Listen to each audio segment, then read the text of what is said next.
And we're back with it's a Super Monday edition, special Monday edition of the Huge Pop Sports Podcast.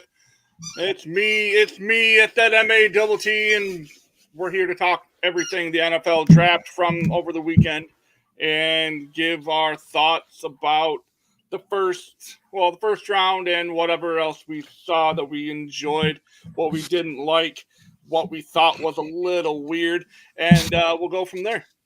Okay, sounds like a plan, man. So, do we want to just dive right into like what the draft, like the order, like what we want to go round by round? We can probably just go round by round. Yeah. Let me bring up the app here real quick of the NFL draft, and we'll go round by round. We have, of course, I think everyone's consensus number one overall went number one overall, Caleb Williams. No surprise there. We talked about him on Thursday. Again, no surprise. Jaden Daniels at number two. Let me ask you a question though, Matt. Is he pro ready? In my opinion, no. There, like I said on Thursday, there's one guy that is pro ready. Well, two guys. There's two guys in the draft that are pro ready, and one of them went number 10, and the other one went at 12. I think J.J. McCarthy and Bo Nix were the two pro ready quarterbacks. And is it harder to be a running back? To be a quarterback and pro ready. Nice cut, by the way. Is it harder to be a quarterback and be pro ready than it is a wide receiver, running back, linebacker, safety, cornerback? You know what I'm saying? Yes, I think it is. I think that if in order to be pro ready at quarterback, you need to have not only the intangibles, like the physical attributes to be able to chuck that ball deep, to make those precision passes, and to make those decisions, but you also have to have that leadership and then that wherewithal on the field. Okay. I don't think he's ready either, but Caleb Williams,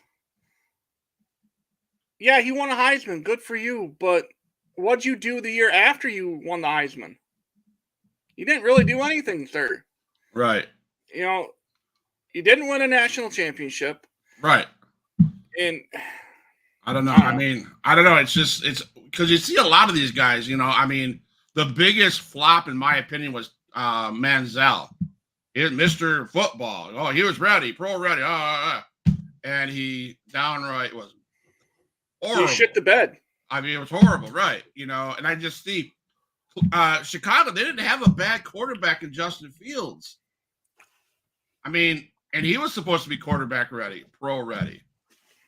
So that's why I asked that question, because did they just get themselves into a different and the same situation, different player?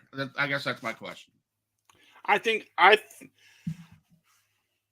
Okay, so I will say this: the Bears. We'll just talk about the Bears for this section. The Bears had a good offensive draft, but here's the thing: offense can put points on the board, but you're not going to be able to stop anybody. Right. These guys right here, the Detroit Lions, they can stop people, and they can put points on the board. Right. Yeah. So anyway, I'm sorry I didn't mean to go into that tangent, but I'm just saying, is he quarterback ready? Is he pro ready? And I don't think he is. Out of the three quarterbacks that were picked, two of them are on the cusp of being pro ready, and Caleb Williams is not one of them. Right. I think Jaden Daniels and Drake May Drake May went to the team that he needs. That's a good fit for him. Right. Absolutely. Even though Bill Belichick's not there anymore, I still think that Patriots organization is a good place to go and grow. Right. What's up, sister? But Jaden Daniels, number 2 to Washington, again, I get it. You want your athlete, you want your guy that could do everything on the field, but I just don't. He's not. He's not your. He's just his size bothers me a little bit. 6'4", 210. That's small. Not tall, but small. Like 210 pounds. I feel like he's gonna take a shot from Aiden Hutchinson and it'd be the end of his afternoon. Right. I mean, for the Commanders, they needed some. They had 21 interceptions last year, so their quarterback there sucked. So getting a college ball guy, hopefully he can put his stamp on it and he can change it around. I mean, so I'm okay with that pick, So I'm okay with that pick for the Washington Commanders. Drake May, like we just said, that was a good pick for them. Good pick for him too. Marvin Harrison Jr. going to the Cardinals. That was an amazing. That Kyler Murray now has a weapon. Yeah, 100%. He now has a weapon because Marvin Harrison Jr., thank God he's out of the Big Ten and we don't have to see him. Right. He was the one guy that Ohio State had last 2 years that I thought, well, shit, we're going to have a long afternoon. Right, absolutely. And then at 5, I spoke on Thursday. I thought for sure the Chargers would either going to draft JJ and then trade Justin Herbert to Minnesota, or Minnesota trading up to that spot from 10 to 4 or 10 to 5. But they went and picked an offensive lineman. So they're committed to helping Justin Herbert now at that point. Right. And so, Matt, before we go further in Joel Alt, I'm just reading. Do you think I've always thought of the Cardinals as a wide receiver threat? They've always had. Larry Fitzgerald, one of the best. Now the question they have, I see here on ESPN, is Arizona's next Larry Fitzgerald. That's a very good compliment to Marvin Harrison Jr. That's a lot. That's big shoes to fill. Right. For Marvin Harrison. Do you agree with that? Could he be the next Larry Fitzgerald? If he sticks around, yes. I think he could fill those shoes. Everyone thought D-Hop was going to be the next Larry Fitz out there, but D-Hop's a very selfish player, so it makes sense why he's not. But yeah, Marvin Harrison Jr. could break some of Larry Fitz's records as far as career stats. Because the kid's amazing. I mean, like you said, for 2 years in a row, man, you come a Saturday, you're like, dude, don't. And we got lucky 2 years in a row. Let's say that. So from there, Malik Neighbors went at 6. I thought for sure Malik would have went. If they didn't go with JJ, I thought for sure the Chargers were going to take Malik Neighbors. But he falls to 6, falls one down from where I had him. Which is a good place for him because the Giants need somebody at wide receiver. Absolutely. Because Daniel Jones has nobody to throw the ball to. Right. That's a good fit. Next up, you have the Tennessee Titans picking J.C. Latham. Again, they are filling needs at that point. J.C. Latham is the second best offensive tackle in the draft. I would actually, if Zinter didn't get hurt, or Zinter? Yeah, Zach Zinter.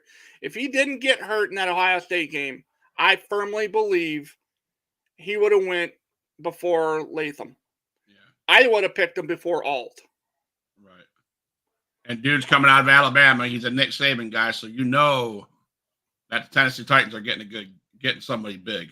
Yeah. So that's just they're trained that way. They practice that way. They practice at the pro level. I don't give a damn what you say about Nick Saban. Yeah. Nick Saban, that program, and I think it's going to continue going on. That program puts their players at that pro level. And just look at look at the draft. How many of the big school how many players come from those big schools? The next one, just absolutely like, I didn't get it. I still don't get it. It doesn't make sense to me at all. The Atlanta Falcons take Michael Penix Jr. It makes zero sense. They just signed Kirk Cousins. They gave him a ton of money, and only to draft a quarterback. I guess learning tree is that what they're trying to, you know? But in my opinion, if you're taking a quarterback in the top 10 in the draft, he best start day one. Right. Yes, you're gonna be paying. I mean, what is he at 8? You're gonna be paying Penix some big change to sit on your bench. That makes sense. That doesn't make sense. That makes zero sense. You should have got a quarterback in the second round. You know what I'm saying? Because then there were plenty in this. There was Spencer Rattler. That could have been your answer. If so, I have a feeling. That Kirk Cousins is probably going to be on the move. Yeah, that would make sense. You'd have to trade him because why would you want him and Penix? And that's why I didn't understand. That's why I didn't understand the draft pick, and especially when you gave Kirk all that money, he's going to be hard to trade. Yeah, it's going to be hard to trade down. What's going on, Mannix?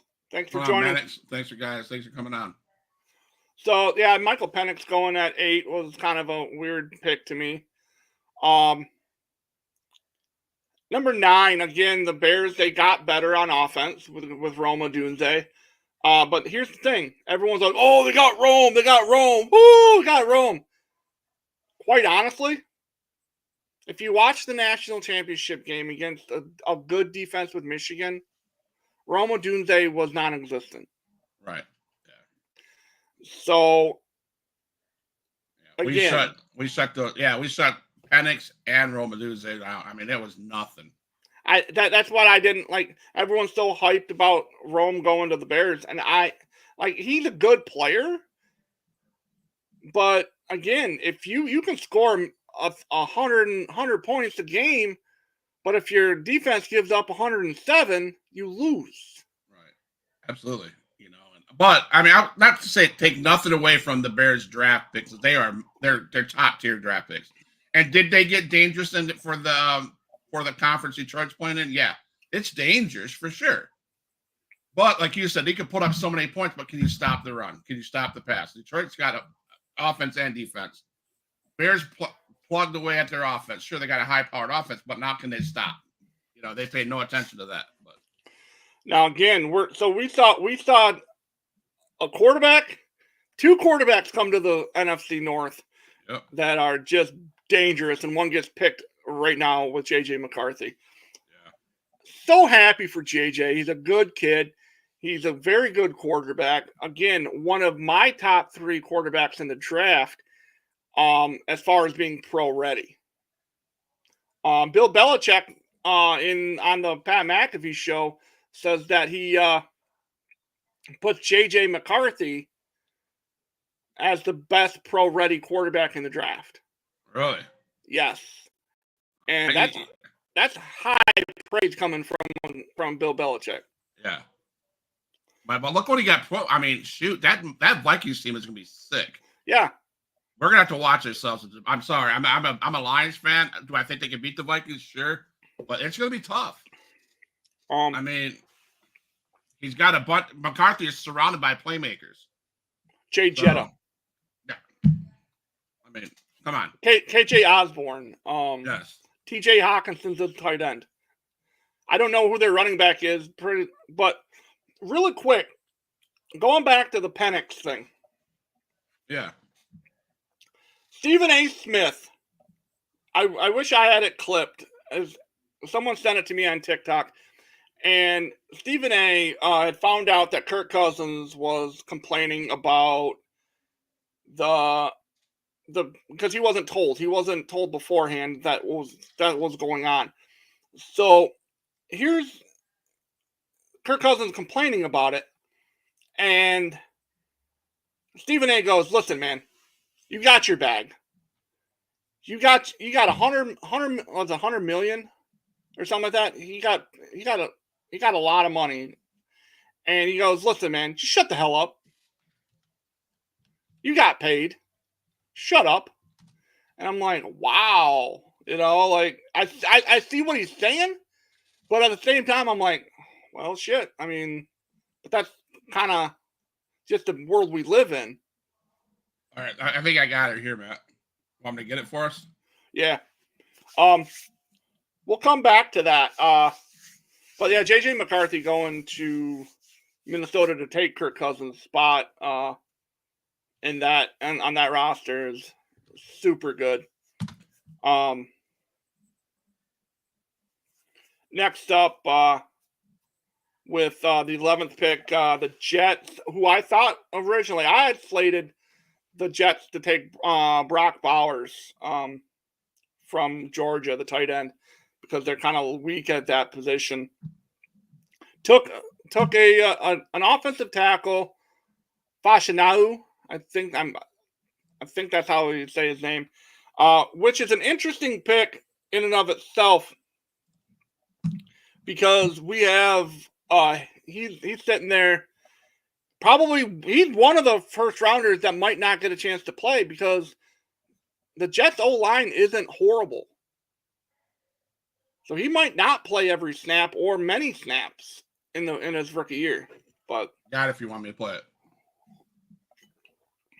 Again, this is not our clip. It's off of it. It's not our clip. I'll just put it that way. It's from First Take. It's ESPN First Take. And it's Stephen A. Smith talking about Kirk Cousins complaining about the Falcons drafting a quarterback. Let me be very, very clear. I'm disgusted with this conversation already. We're going to start off the First Take this morning with me being disgusted, because I'm sitting there going like this. Oh, Kirk Cousins. Oh, Kirk Cousins. Oh, my God, Kirk Cousins he didn't get a call right up until, they were on the clock. You got $100 million. Shut the hell up. His agent talking. What are we talking about here? Wait, he got a $180 million contract with $100 million guaranteed, okay? Fresh off an ACL injury. He ain't been in the lineup since he tore his ACL. Am I right, RC? Am I right, Swagoo? Has he been in the lineup since tearing the ACL? So the Achilles, rather. So what I'm trying to say is this: we ain't seen you. We assume you gonna be all right. We heard you gonna be all right, but we don't know. Here's what we do know. You are absolutely exceptional and the quintessential role model when it comes to getting your bag for minimal production. That's what we know about Kirk Cousins. During the regular season, the brother puts up numbers. Obviously, he can play. He's no scrub. But when we look at the top five currently, when we talk about the top five quarterbacks in terms of their money, their bag in their career, Kirk Cousins is right up there at around $294 million and got one playoff. I mean, Stephen A. Smith over on ESPN. I want to give that shout out, that plug. That clip doesn't belong to us. That's them over on ESPN. He got his bag. He got his bag. What the hell are you bitching about? You got 100, but dude, okay, all right. Here I am, Kirk Cousins. Listen to me, man. 100 million guaranteed, right? And if I have to sit on a Let me be very, very clear. I'm disgusted. If I have to sit on a dang bench for $100 million, I'm sitting on that bench for $100 million.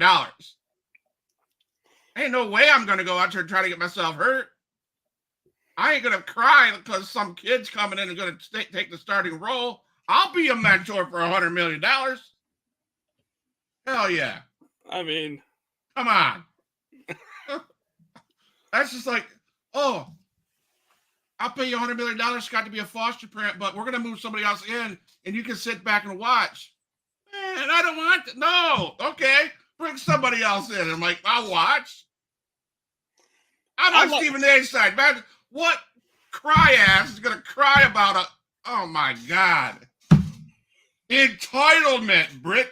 Man, that pisses me off. Now I'm hot, dude. My day was going good. Fuck. Freaking stupid. Why'd you bring that shit up? So at the 12th pick, the Broncos took a quarterback. Damn, bro. Maybe that's where Kurt will end up. I hope so. For $100 million guaranteed. So Bo Nix gets picked by the Broncos at 12, and quite honestly, that was the steal of the draft, in my opinion. I think Bo Nix going to the Broncos was the smartest thing for both guys. Yeah. Bo is a proven winner. Bo gets Matt Scott's funny Scott. Bo Nix going to the I'm trying to be friendly, okay? Yeah, we got to keep it friendly around here. Friendly. So Bo Nix goes to the Broncos in a very, very good trade, or not trade, very good draft pick for them. Sean Payton loves his quarterbacks and loves a guy who can sling the ball, and Bo Nix does just that. 100%. And up at 13 is the Las Vegas Raiders. They went in a different direction. They took Brock Bowers out of Georgia. You know what's funny is that he got picked, but it wasn't the fact that like his story wasn't him. It was his sister and her full leg tattoo that she has. Like that's all people were talking about. It's like, come on, dude. Like Brock Bowers just got picked by the by the Las Vegas Raiders, and we're just talking about his sister with this long ass tattoo from ankle to thigh, and we're like, really?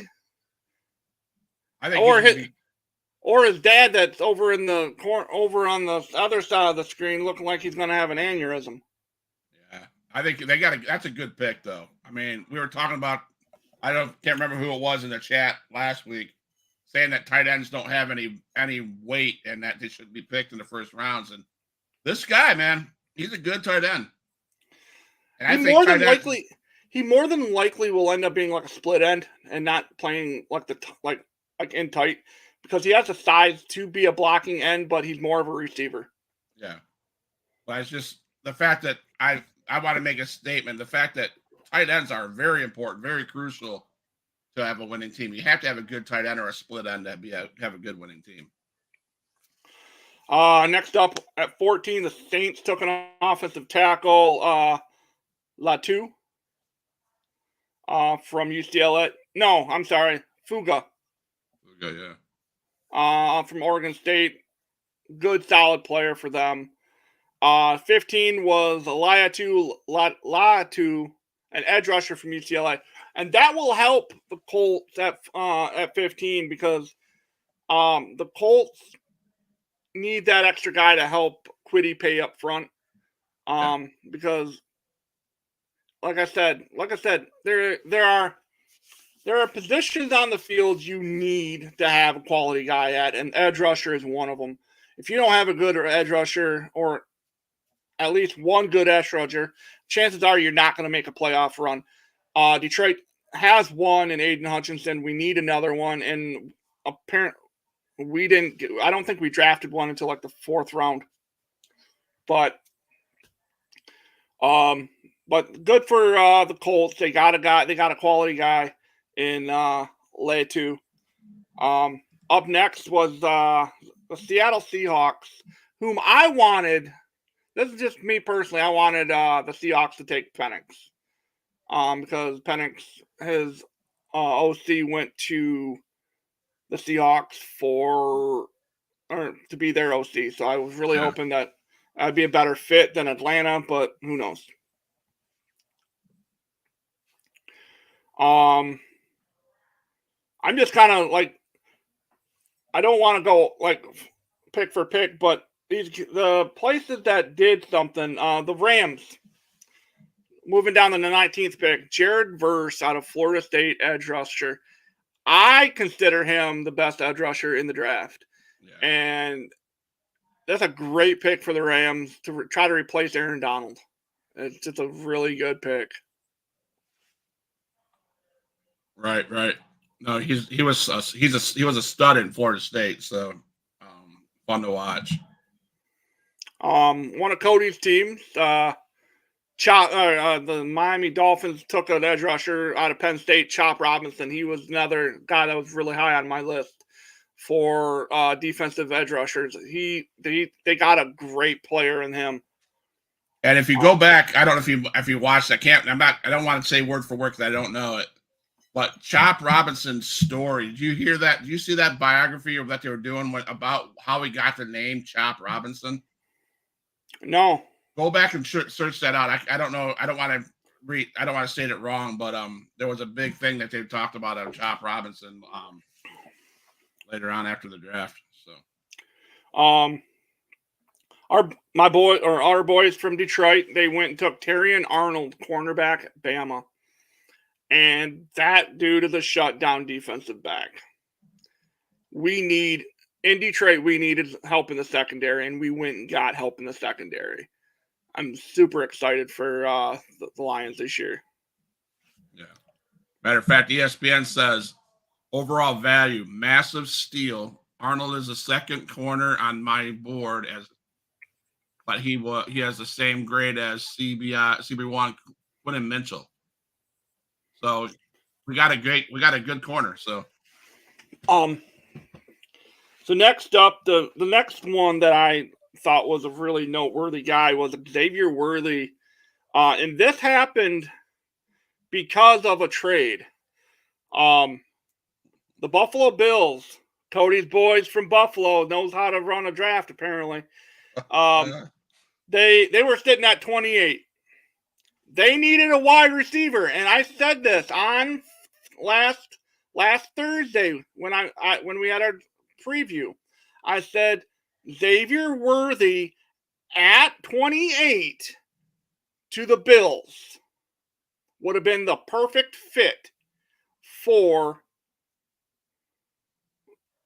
them. That would be the guy to replace Stephon Diggs. Yep. I said that. You did. They traded out of that pick down to 32, and then in turn traded the 32 for the number 1 in the next round. No sense. And all you motherfuckers did was give Kansas City another weapon. Are you kidding me? Thanks, Buffalo, you bunch of buttheads. I mean, Xavier Worthy, now that Rashid Rice is probably done for the year because of his car accident issue. So Xavier Worthy will step right in and fill that hole up. Yep. And then even in the next 2 wide receivers that were taken, Ricky Purcell. Yep. And Xavier Legette, Yep. Both of them would have been beautiful fits for Buffalo. Did we ever find out what the reason was? Why? Apparently they wanted Keon Coleman out of Florida State. Then go get him because he was available in the second round. Get him in the first round. Makes no sense. Yeah, if the kid's good, Keon Coleman, he's good. Wow. I mean, he's not an Xavier. No, he's not Xavier Worthy. Nope. Nowhere close to that caliber. Nope. Ladd McConkey went next. Just kind of scrolling through these. There was 2 guys that I had going in the first round, and they fell out of the first round. I don't know why. But the Eagles went and got better in the secondary with Cooper DeJean. Cooper is an absolute freak of nature of an athlete. He's going to make shit happen in Philly. And the other guy was picked directly after him, Kool-Aid McKinstry, Right. corner out of Bama. Yeah. If that's the guy that I was hoping for the Lions, but the Lions I think took the better of the two. Now that I'm doing more looking at it.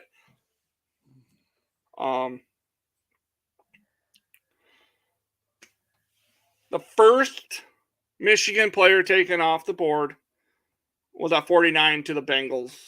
Chris Jenkins, defensive tackle. Yeah. And then another Michigan player directly after that at Wash from going to the Commanders at cornerback, Mike Stanstrill. I'm surprised he dropped all the way to 50, if I'm being completely honest. Yeah, he's going to be good for Washington for sure. I think Washington got themselves a steal in the draft as well. That kid is sick. Yeah, I agree. 100%, man. That kid he was great. And then we went and got another defensive back. The Lions went and got another defensive back, Ernest Rankstraw Jr. from Missouri. Missouri had a very good defensive team this year, and I'm pretty sure that we got their number one DB. Yeah, I think so. So, and Cody, I didn't respond, but I've had time to think. Very rarely, and I'm going to point this out, very rarely does Kansas City get a bust. Very rarely do the Kansas City Chiefs have a rookie that shits the bed. And with Xavier Worthy, they didn't get one this time either. The Rams, let's take a look at the Rams right quick because we do have someone in the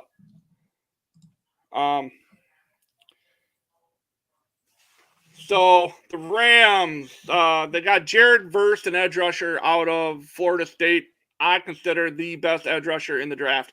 So you guys got someone to kind of like take the void away of losing Aaron Donald. And you also have a very good running back coming in Blake Corum out of Michigan. Yeah. So I'm excited for you guys. You guys should be back in the playoffs either this year or next year. They got that kid from Florida State too in the second round. Braden Fisk. Braden Fisk, he's good. So you guys fill that hole up in the middle of the defensive line. So very, very, very hopeful for you guys this year to win that NFC West. Going to the third round, this is where it gets kind of open here with a lot of different shit that happened in the third round. Just Zach Zinter went to the Browns. I think that's a very good pick. Hopefully he can stay healthy. He's the OG that got hurt in the Ohio State Michigan game. So that happened there. Jim got a boy. Jim got Junior Colson. So Harbaugh got a Michigan guy on his team. Chargers.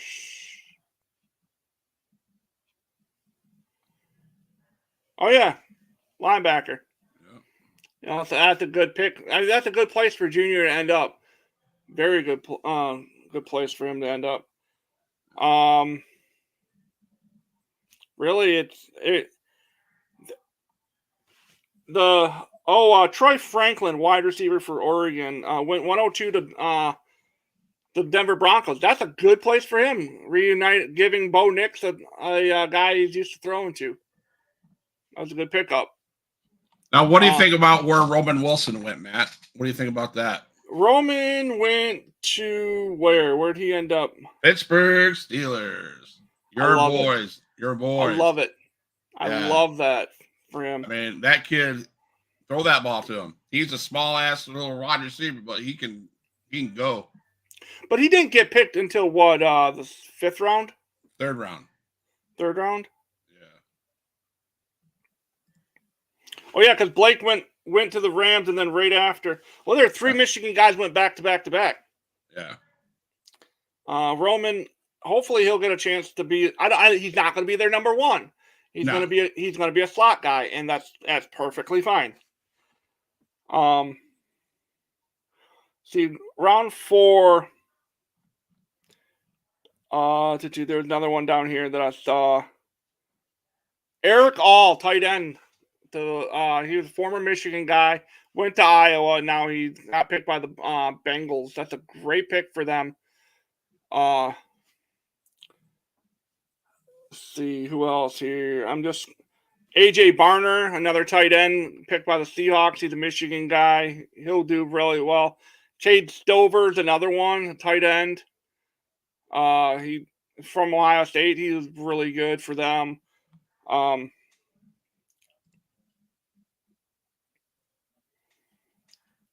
Braylon Allen, running back Wisconsin to the Jets.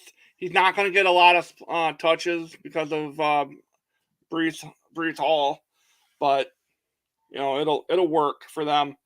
5. This is where 5, 6, and 7. It's kind of I lost interest after 5, 6, and 7, or when 5, 6, and 7 came about. Because there wasn't anyone big that was left on the board at that point.